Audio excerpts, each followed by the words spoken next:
రెచ్చిపోయిన Donald Trump, రెచ్చిపోతానంటున్న Iran.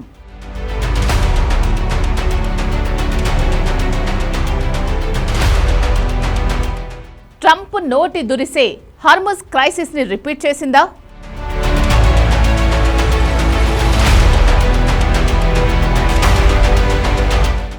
ఇరాన్ను America ఇప్పటికీ తక్కువ అంచనా వేస్తోందా? Blockade. The blockade's been very successful, and of equal success has been the 5 weeks before the blockade. The combination. ఇది Trump self డబ్బా. తాము దిగ్బంధించడం వల్లే Iran దిగొచ్చిందని, హర్ముజ్ను తెరవడానికి అంగీకరించిందని ప్రగల్భాలు పలికాడు. ఈ దిగ్బంధనం పూర్తి స్థాయిలో కొనసాగుతుందని పేర్కొన్నాడు.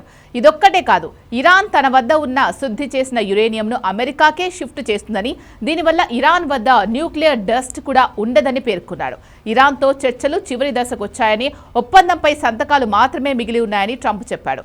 ఇరాన్ ఇకపై ఎప్పుడూ హర్ముజ్ జలసంధిని మూసివేయకూడదని ఒప్పందానికి వచ్చింది అన్నాడు. చివరగా ఈ ఒప్పందంలో ఎటువంటి నగదు మార్పిడి జరగదని ట్రంప్ తేల్చి చెప్పాడు. గతంలో ఒబామా హయాంలో జరిగిన ఒప్పందాలను ఉద్దేశించి ట్రంప్ ఈ వ్యాఖ్యలు చేశాడు. ఈ ప్రకటనలు అన్నీ కేవలం 60 నిమిషాల్లో చేసినవే. ఇక్కడే ఇరాన్ సీన్లోకి వచ్చింది, ట్రంప్కు చీవాట్లు పెట్టింది. ట్రంప్ సెల్ఫ్ డబ్బాకు ఇరాన్ మాస్ రిప్లై ఇదే. ఊరుకుంటే ఇరాన్ అమెరికాలో విలీనం అవ్వడానికి కూడా ఒప్పేసుకుందని చెప్పేలా ఉన్నాడు అనేలా సెటైర్లు వేశారు Iran parliament speaker Mohammad Ghalibaf. Hormuz జలసంధి, శాంతి ఒప్పందం తదితర విషయాలపై ట్రంప్ ఒక్క గంటలోనే 7 ప్రకటనలు చేశాడని, అవన్నీ అబద్ధాలే అని మండిపడ్డాడు. దౌత్య చర్చల వేళ ఇలాంటి తప్పుడు సమాచారాన్ని ఇరాన్ అంగీకరించదని స్పష్టం చేశాడు. కేవలం అబద్ధాలతో యుద్ధం గెలవరని, చర్చల్లో కూడా పురోగతి సాధించలేరని ట్రంప్ను విమర్శించాడు. అప్పుడే దిగ్బంధనం ఇలాగే కొనసాగితే హర్ముజ్ జలసంధిని మళ్లీ మూసేస్తామని గాలిబాఫ్ హెచ్చరించాడు. అంతేకాదు, ఇరాన్ విదేశాంగ మంత్రిత్వ శాఖ ప్రతినిధి ఇస్మాయిల్ బకాయ్ సైతం తమ యురేనియం ఎక్కడికి తరలించబడదని స్పష్టం చేశారు. కాబట్టి హర్ముజ్తో పాటు యురేనియం విషయంలో ఇరాన్ వెనక్కు తగ్గబోదని స్పష్టమవుతోంది. ఇక్కడే ట్రంప్ మళ్లీ సీన్లోకి వచ్చాడు. ఇరాన్కి మరో సీరియస్ వార్నింగ్ ఇచ్చాడు.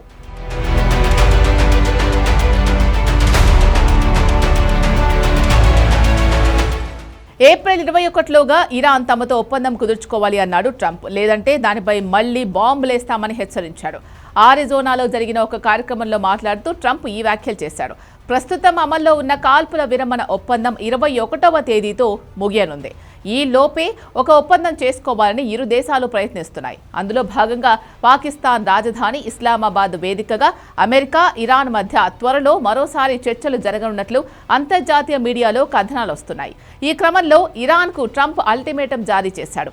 21లోగా ఒక ఒప్పందం చేసుకోవాలి అన్నాడు. ఒప్పందం కుదరకపోతే 21వ తేదీ తర్వాత కాల్పుల విరమణ ఒప్పందం పొడిగించకపోవచ్చని తెలిపాడు.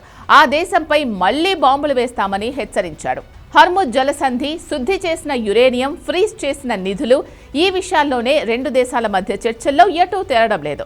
ఈ నెల 11వ తేదీన పాకిస్తాన్ మధ్యవర్తిత్వంతో ఇస్లామాబాద్లో అమెరికా, ఇరాన్ ప్రతినిధుల మధ్య జరిగిన చర్చలు ఫెయిల్ అయ్యాయి.